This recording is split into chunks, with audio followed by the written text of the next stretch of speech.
So hello guys, welcome back to my channel. So this is one of the two new models from GAC Motors here in the Philippines. So let's start here with this all new 2023 GAC Empow GB. This is the middle variant of the Empow. So as well, shout out to Yellow Box Shooter. He has a complete review of this Empow GB. Link of that will be in the description down below. So I'd like to thank Sir Nino Rico over there, if you can see, and GAC Alabang and Auto Icon for making this walk-around reviews possible. You can see already the other cars, so that will be a separate video. So let's start here with the GAC Empow GB. So first thing I immediately noticed with the looks, it kind of looks like a mix of Audi and a Hyundai Elantra, just being honest. This actually competes with the all-new MG GT Sport, and let's up the ante a bit because they are marketing this as a Honda Civic RS killer. Comparison, hopefully.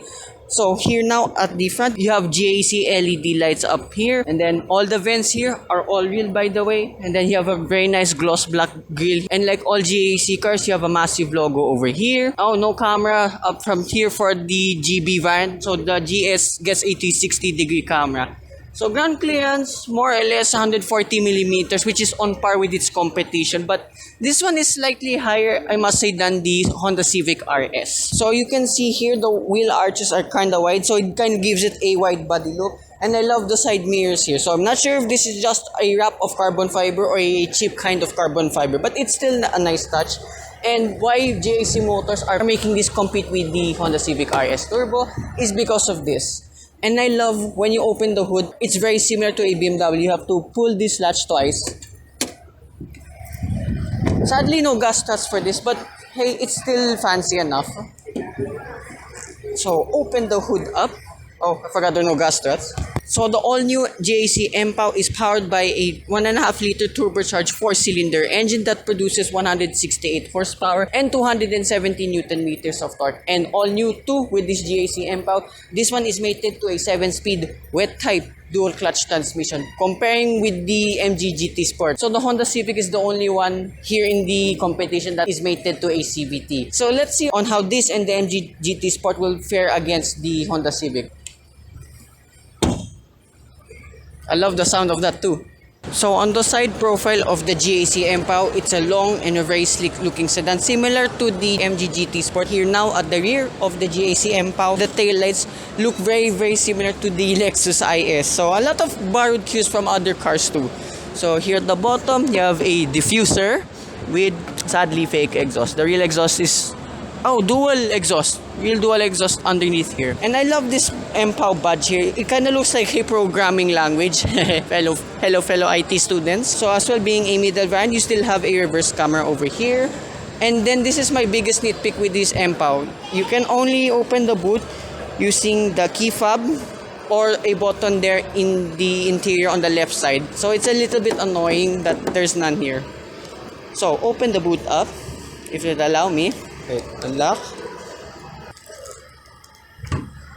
So you have to press it twice to open the boot. So there's no official figure, but as you can see, there's a lot of stuff in here. So this is more or less around 400 liters, but I can tell this is more spacious than the MG GT Sport itself. So that's about it with the engine, the exterior, and the boot of this GAC Empow. Let's go to the interior. So here now in the interior of the all-new GAC Empow. That sounds alright. Whoops. The cabin in here is pretty long, and look at this interior.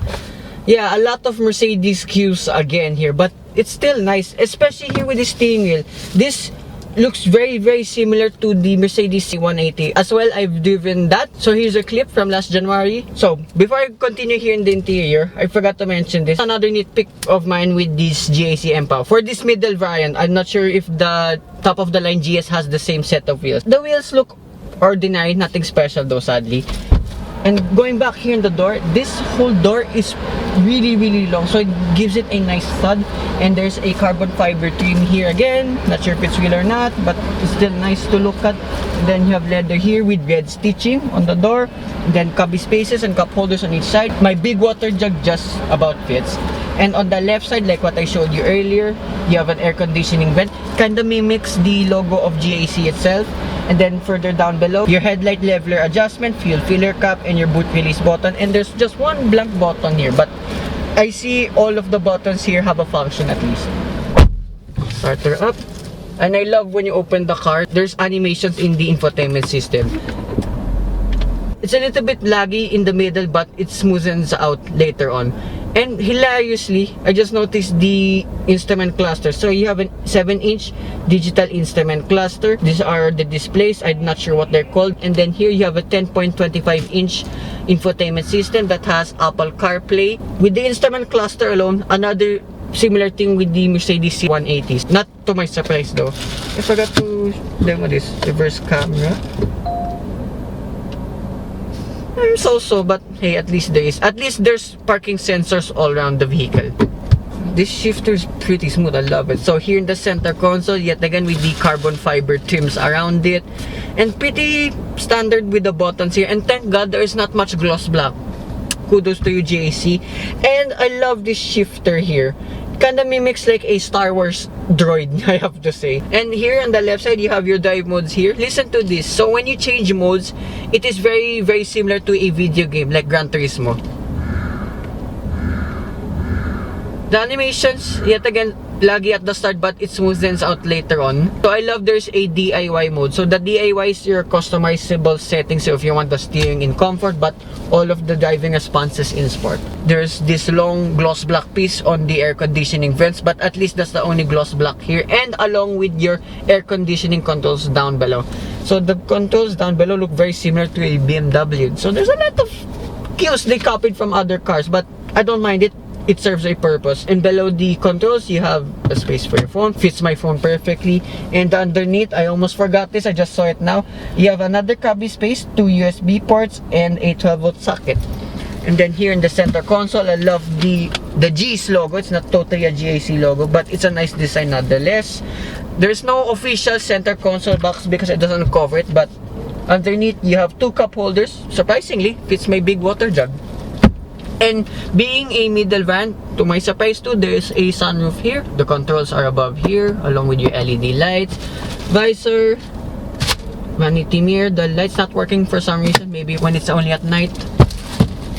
Don't extend. But the headlining material here, pretty impressive. Almost like similar to Euro brands.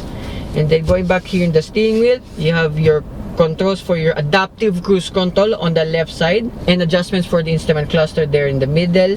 And then on the right side, you have your volume controls and phone connectivity buttons. Yes, another surprise for this GB middle trim variant, you have adaptive cruise control already. So if not mistaken, in this class of sedans, sports sedans, mind you, they all have adaptive cruise controls. That's pretty interesting. I really can't wait to dive all of them again. So the box, okay, pretty decent. And then the seats here, I won't be able to show it all, but there's more G's here and with red stitching, and there's a little bit more bolstering than some of its competition. I think this has the less amount of bolstering compared with the Civic RS and the MG GT Sport. Electronic adjustments here for the driver's seat. Yeah, just for the driver's seat, sadly.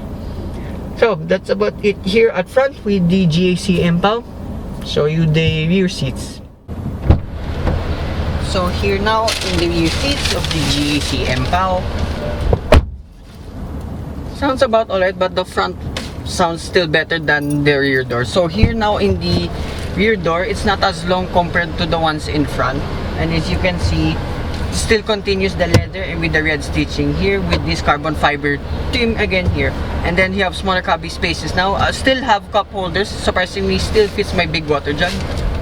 And then you have 2 map pockets on each side, LED lights above here. You have a lone air conditioning vent in the middle, along with a 5-volt USB port. Space here in the back, feature and knee room is infinite, better than the MG GT Sport and the Civic RS.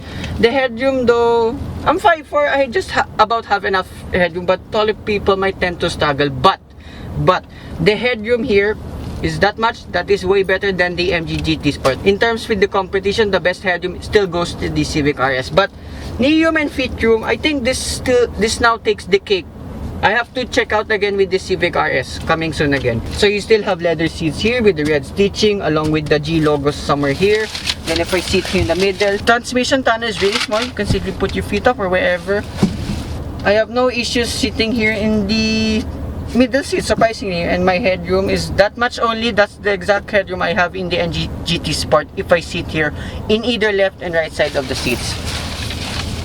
So, sitting here, compared with the MG GT Sport, feels a little bit more premium and plusher in here compared with that of the GT Sport. But interior, I think that still goes to the Civic RS. I'm saying too much already. I will try to make a triple compare coming soon with all of these sports sedans. So, last and not least, let's talk about the price. So, this GB variant, excuse me, I don't memorize it yet. Oh. For this GAC Empow GB variant, the middle trim, this one costs 1,305,000 pesos. So it's smack in between the GT Sport and the Civic RS and the Civic V, mind you, since this is the middle variant too. Yeah, so that's actually pretty competitive pricing too.